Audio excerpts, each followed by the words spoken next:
Assalamualaikum warahmatullahi wabarakatuh. Salam Rahayu. Salam dari saya, Guru Besar Perguruan Asma Allah Syekh Iman Pujiono. Saya berpusat, perguruan saya ada di Yogyakarta, dan saya tidak membuka cabang dimanapun. Adapun perguruan Asma Allah ini sudah ada di tahun 70-an, yaitu dipegang oleh orang tua saya sendiri. Dan saya sebagai anak melanjutkan perjuangannya. Mungkin itu saja intinya. Saya tidak membuka cabang dimanapun, dan perguruan Asma Allah berpusat di Yogyakarta atau Yogyakarta. Baik, pada kesempatan hari ini saya ingin memberikan tata cara bagaimana sih eh, dalam mengamalkan suatu keilmuan. Nah, di sini ada pertanyaan, yaitu dari alumni saya sendiri, bagaimana cara menggabungkan dua amalan atau keilmuan bisa selarasnya.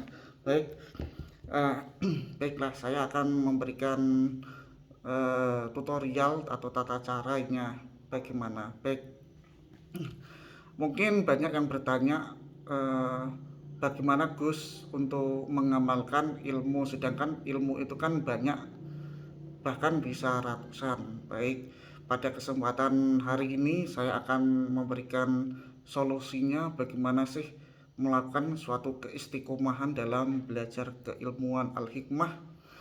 Baik, yang pertama atau langkah yang pertama yaitu ketika kita sholat zuhur, sholat asar, sholat maghrib, sholat isya, dan sholat subuh. Nah, kita kan memiliki kewajiban sholat 5 waktu, dan ada juga sholat sunnahnya, ya, gitu. Mungkin kita bisa dalam keseharian mengamalkan 5 keilmuan, bisa cukup diamalkan 1 kali, 3 kali, atau 7 kali, atau bahkan ketika kita memang tidak memiliki kegiatan, diamalkan lebih dari 1 kali atau 3 kali, atau bahkan mau 1000 kali, bahkan lebih juga tidak masalah seperti itu. Nah, jadi kita satu, contohnya Bismillahirrohmanirrohim. Nah, itu amalan satu.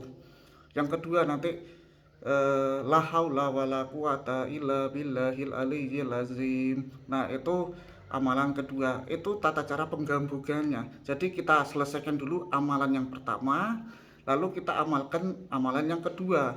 Nah, seandainya ada ketiga amalan, Allahu Akbar. Nah, itu kan amalan ketiga. Cukup kita selesaikan amalan yang ketiga. Jadi dari bismillah, la haula wala quwata, Allahu akbar, amalkan sampai selesai dulu. Nah, itu kan dilakukan di zuhur ya. Nanti bisa dilakukan di asar dengan amalan yang lain lagi.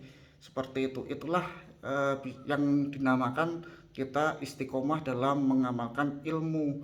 Kalau kita mengamalkan ilmu semuanya, tentu kita tidak akan bisa, bahkan kita tidak akan kerja, karena pada dasarnya manusia itu kan dituntut untuk bekerja dan berdoa. Seperti itu, berdoa atau beribadah ya, intinya seperti itu. Nah, makanya Allah memberikan yang namanya pengecualian. Nah, kenapa kok setiap ketika kita memahamkan keilmuan kok ada amalkan selama 7 hari 7 malam, ada yang 3 hari 3 malam, itu hanya untuk penyelarasan. Jadi begini, contoh enaknya ya, ketika kalian ingin mendekati wanita atau kalian ingin mendekati seorang lelaki, bagaimana untuk mendekatinya? Pasti kita akan mencari informasi, kita dekati dengan cara langkah-langkah kita. Kita berkenalan, kita ibaratnya ngajak jalan, kita ngajak makan. Nah, begitu pula lah dengan ilmu. Kenapa kok ada penyelarasan 1 hari 1 malam, 3 hari 3 malam, 7 hari 7 malam? Itu sama, ilmu yang sudah dimasukkan ketika kita menelan kapsul ya. Ketika kita menelan kapsul, ilmu itu sudah aktif ya.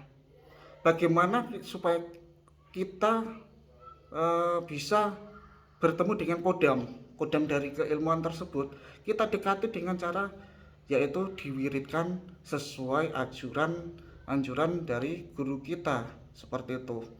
Nah, perintahnya 1 hari kita amalkan selama 1 hari 1 malam, atau 3 hari 3 malam, 7 hari 7 malam, dengan jumlah yang sudah disesuaikan. Seandainya kita disuruh mengamalkan 1000 kali, maka diamalkan sebanyak 1000 kali. Bisa zuhur langsung 1000, asar 1000, maghrib 1000, isya 1000, bahkan malam di jam 12 ke atas melakukan sholat sunnah tahajud itu dibaca 1000 kali, dan subuh 1000 kali. Tetapi jika kalian tidak bisa 1000 kali itu tadi bisa diringkas.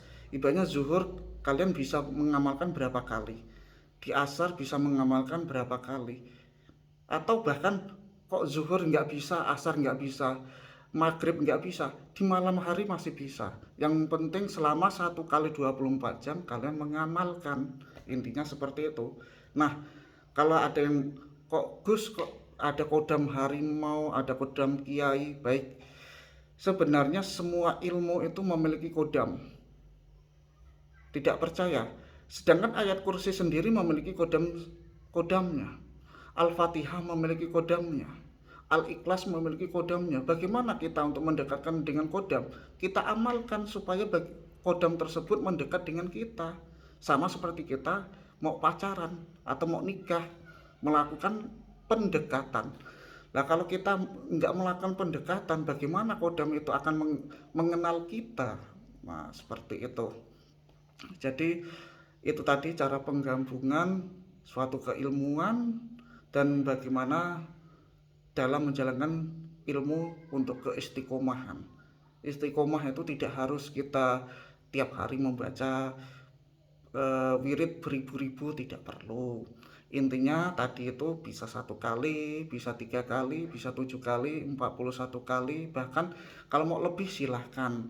Intinya setiap kita melakukan ibadah sholat kita amalkan itu. Dan ketika ada penyelarasan suatu keilmuan, ya lakukan sesuai petunjuk dari gurunya, yaitu 1000 kali, ya 1000 kali. Melakukan 7 hari 7 malam, ya lakukan. Jika terputus maka silahkan dilanjut, diulang kembali amalannya dari awal. Nah, ada juga yang bertanya, bagaimana Gus kalau kita melakukan ketika kita melanggar suatu pantangan. Baik, cukup kalian lakukan untuk melakukannya, amalkan sesuai penyelarasan di awal, yaitu kalian amalkan sesuai perintah guru.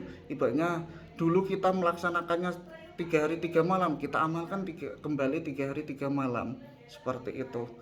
Nah, mungkin banyak juga, Gus kok ada ilmu yang ada yang bisa berhasil, ada yang gagal. Nah, sebenarnya itu kembali ke diri kita sendiri, bukan dari gurunya, bukan dari amalannya. Karena tidak mungkin seorang mursyid, seorang guru, seorang ulama memberikan ilmu itu tanpa ada eh, tanpa ada suatu pembuktian, kan seperti itu. Nah, intinya seorang guru memberikan jembatan, ilmu sebagai jalannya, tinggal kita yang mengolahnya mau seperti apa dan bagaimana. Seperti itu. Karena kalau kita bertanya, saya yakin. Nah, itu kan tingkat keyakinan manusia itu kan berbeda-beda. Coba kalian pandang ya, kalian pandang 1000 manusia yang ada di muka bumi ini, ketika lahir, bayi hingga dewasa, pasti wajahnya akan berbeda, seperti itu. Nah, begitu pula dengan tingkat keyakinan. Tingkat keyakinan itu tidak bisa diucapkan, tetapi itu ada di hati atau kolbu kita, atau di batin kita, seperti itu. Kita tidak bisa menilai keyakinan kita. Bagaimana kita bisa menilai keyakinan kita? Kita amalkan, kita yakinkan. Bagaimana kita bisa percaya adanya Allah kalau tidak dari keyakinan kita? Kan seperti itu. Nah, itulah penjelasan tentang suatu keilmuan. Intinya, jika kalian gagal, jangan berputus asa. Ketika dalam pengamalan, ayolah kalian bertanya, Gus, saya merasakan ilmu ini, Gus merasakan, oh seperti ini, silakan ditanyakan. Ketika kalian bertanya, itu suatu plus untuk kalian, nilai plus untuk kalian. Karena apa? Ketika nanti kalian merasakan oh begini-begini, nanti akan ada bimbingan yang lebih, intinya seperti itu. Intinya jangan malu bertanya, jangan takut untuk bertanya, dan jangan pernah untuk membandingkan guru lain dengan guru yang pernah kalian jumpai. Karena guru A, guru B, guru C, guru D itu belajarnya beda dengan guru. Walaupun satu guru, belum tentu ilmunya sama, tingkatannya sama. Seperti itu. Mungkin begitu aja. Jika saya dalam bertutur kata ada ucapan yang menyinggung hati kalian, saya mau minta maaf sebagai guru besar perguruan Asma Allah. Dan jangan memiliki sifat dendam kepada siapapun. Marilah kita tunaikan kebaikan, karena insya Allah ketika kita melakukan perbuatan karma baik, insya Allah kita akan mendapatkan kebaikan pula. Dan ketika kita melakukan perbuatan karma buruk, pasti akan menimpa kita juga. Ingat, pohon itu memiliki buah. Ketika buah itu jatuh, maka sama aja sifat watak itu tidak akan jauh dari pohonnya. Baik, terima kasih. Wassalamualaikum warahmatullahi wabarakatuh.